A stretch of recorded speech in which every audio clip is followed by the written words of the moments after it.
कीजिएगा, समझ गए ना। आगे में बैठे हैं तो हल्ला मत कीजिए, नहीं तो पीछे भेज दिया जाएगा।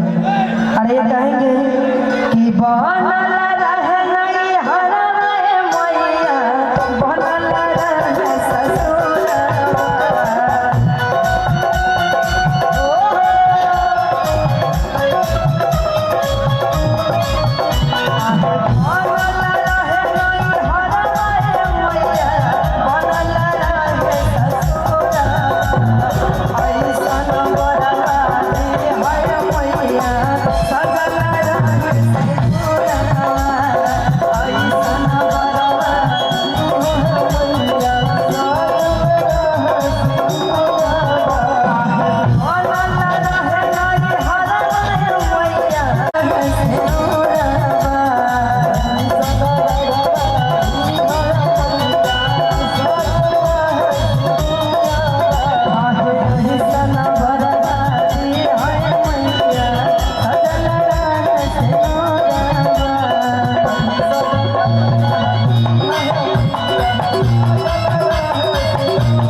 हमरा